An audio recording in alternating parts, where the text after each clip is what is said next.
Now, if you don't have a ruler to work with, please at least use some sort of reasonably straight edge. Yes, we know that as long as you have the same final and initial velocities, what happens in between doesn't affect your calculation for average acceleration. But we also know that when we hit the ball with a baseball bat, it does not suddenly accelerate perfectly evenly. So the actual velocity plotted over time is not going to be a perfectly straight line. Such as in this question, it would be ridiculous to assume that a horse can go from a trot, which is pretty much a walk, well, okay, a little bit faster than a walk, to a gallop perfectly smoothly. And yet, for our purposes, if we had to draw a diagram, so a velocity time graph of this, we would assume that it does so perfectly evenly, because we say that the acceleration is this exact value, not the average acceleration is this value.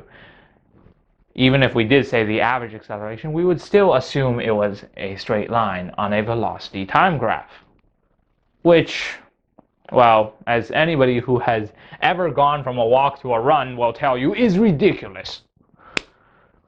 Okay, so this horse takes 3 seconds to accelerate from a trot to a gallop.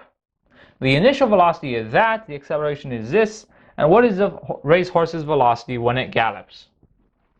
Well, we know that the formula for acceleration contains all the variables that we're dealing with, including the unknown variable, and all the ones that are given. And no more than that. There are no other unknowns. So this is equal to, well, delta V over delta T. Alternatively, you could have just gone straight to V final. Oh yes, vector minus V initial, and this is over T final minus T initial, right? Actually, no, you don't need this. You don't need to put this because they told you it takes 3 seconds, and therefore the change in time, delta T, was 3 seconds. Okay, so that is final velocity we don't know. Vf minus Vi is the initial velocity, it's 1 meter per second west. And this is over 3 seconds.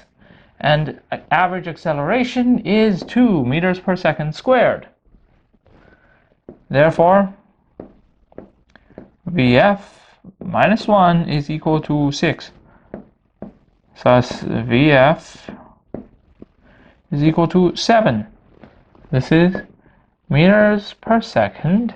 In which direction? Oh, hey, we start with west being set as positive. And the acceleration is also west. That's why here we didn't have to put, -2 if it said that the horse was accelerating east, if we set west as positive. Now, if you're given a question and asked to construct your own setup, you should make sure that you state which directions are treated as positive. So this is 7 meters per second west. And, well, you can also determine displacement from a velocity time graph. Why is this? Okay, guys, suppose our velocity time graph is flat, and we're going at 80 meters per second for 5 seconds. Well, what's the distance we cover? Oh, 80 times 5. Hey, that's the area of the rectangle under the curve. Now, what happens if we go at a non-constant velocity? Well, we start at 0 meters per second. At the end of the first second, we've reached 10 meters per second. And we accelerated perfectly smoothly. So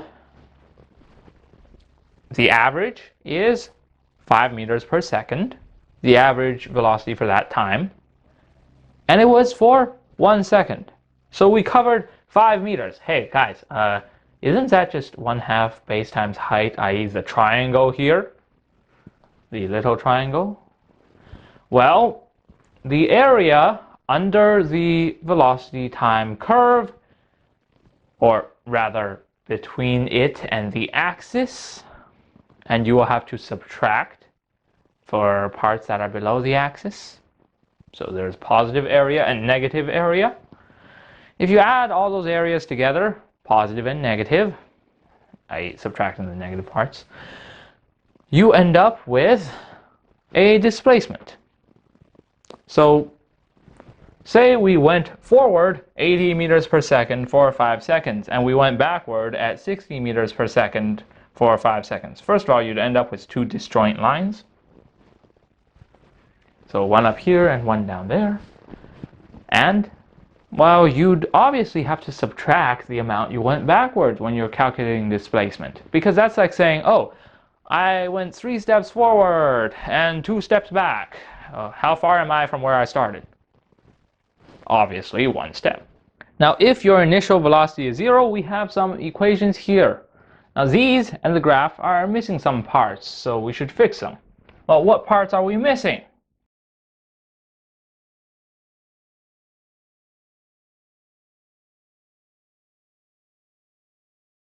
Well, first of all, velocity is usually going to have an arrow on it.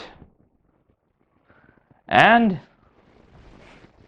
here, these are also vectors, not scalars. Okay. Now what happens when we accelerate for a given amount of time? Well, we know that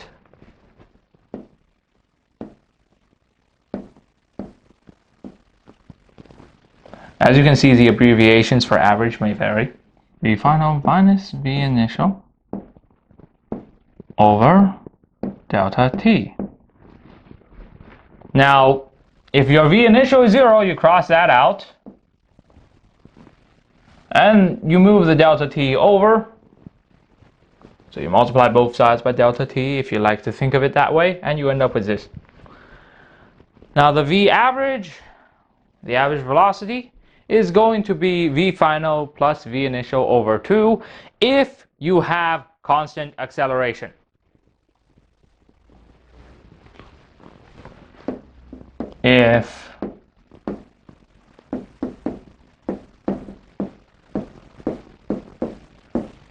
Because something tells me that if your velocity time graph looks like this, and then you crash back to 0 velocity, something tells me that your V final, which is 0, plus your V initial, which is also 0, divided by 2, is not your average velocity.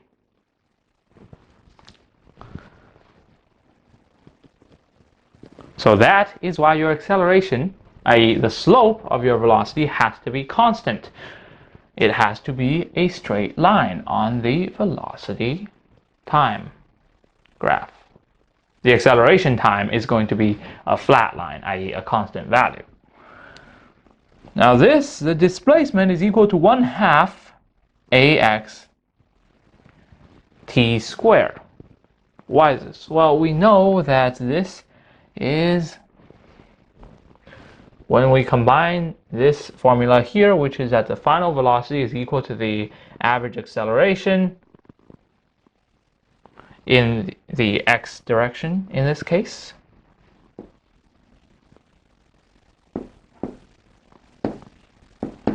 Direction x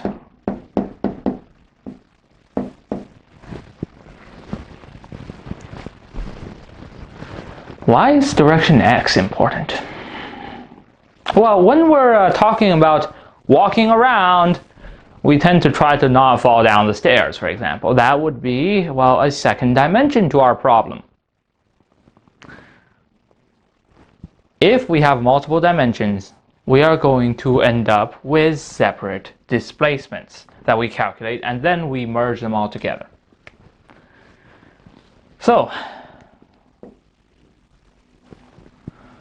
why is this? Well, this is, I'm going to abbreviate off the x here, equal to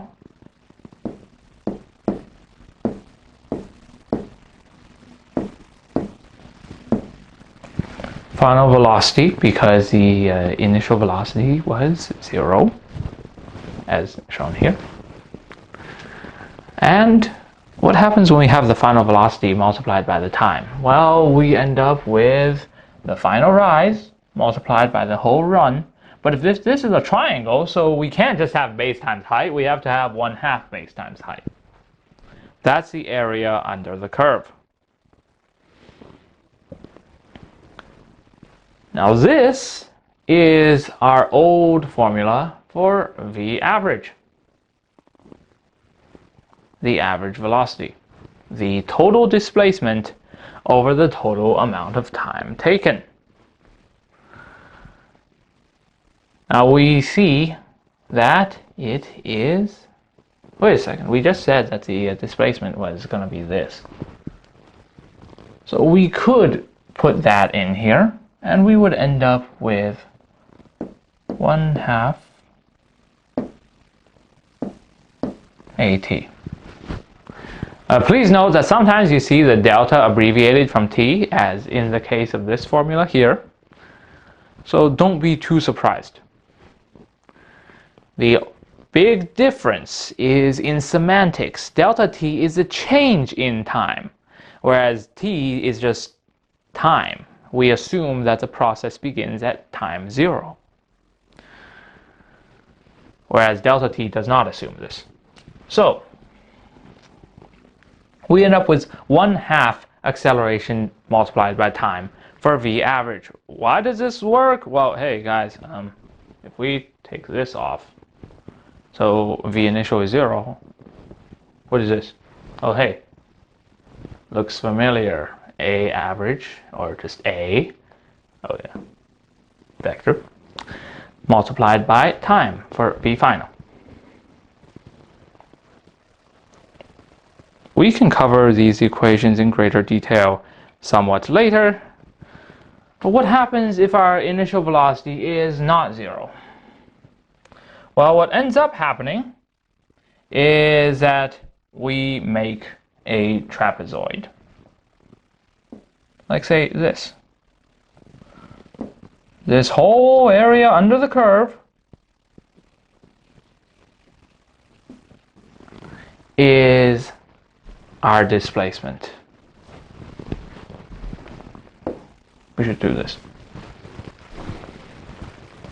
Now if we didn't put that arrow on that V, this would be speed and it would be distance covered, and we wouldn't be able to find acceleration from it, because acceleration is for velocities. So V final is equal to V initial plus A average times time. Why does this work? Well, we know that the A average times time just gives us the change. So in the case of this example, we're talking from here to there. This is delta V, and A delta T is equal to delta V. And this last little bit here is V initial.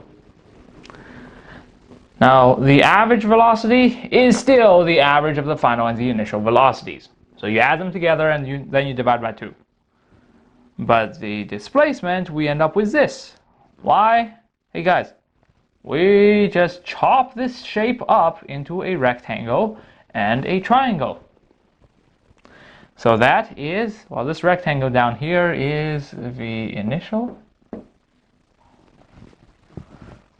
in terms of its height, and the width is time. So V initial times time, and this 1/2 AT squared is this part. T is the base, AT is the height, and 1/2 base times height is the triangle area formula.